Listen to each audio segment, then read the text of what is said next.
être plus libre dans mes mouvements sur place, pouvoir bien filmer la scène, j'ai pris donc un caméraman professionnel, rencontré la veille chez des amis.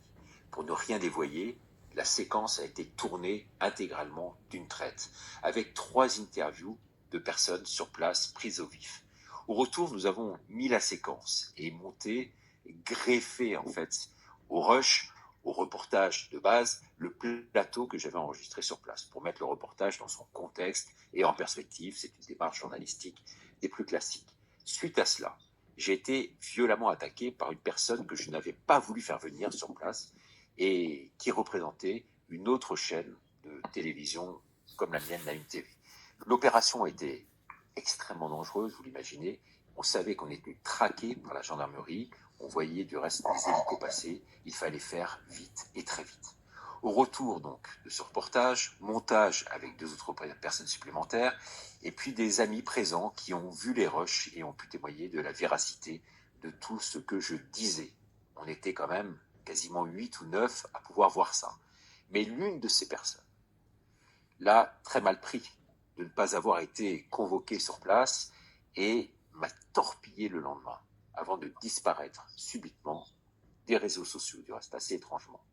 Suite à la diffusion de ce reportage, qui a fait, vous l'imaginez, grand bruit, eh bien j'ai été convoqué par la police suite à une plainte qui était déposée contre moi par la Croix-Rouge qui gérait les lieux.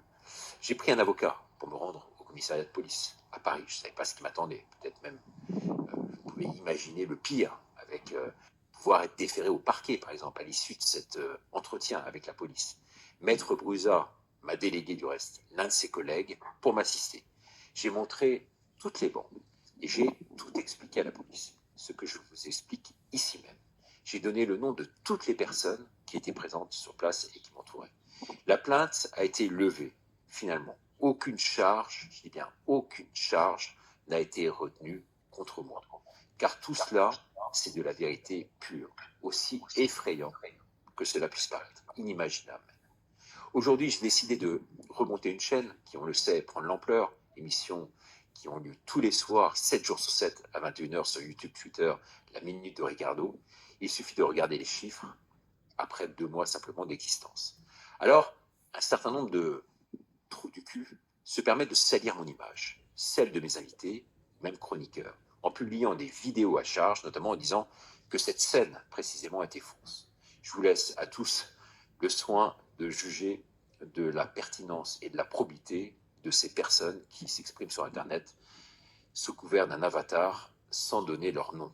Sachez une chose en tous les cas, ce ne sont que des infiltrés, payés par le gouvernement pour torpiller la vérité, et dont les vidéos sont artificiellement parfois boostées pour salir l'image de ceux qui se battent réellement, sans peur et sans reproche, à visage découvert, et prennent tous les risques voulus.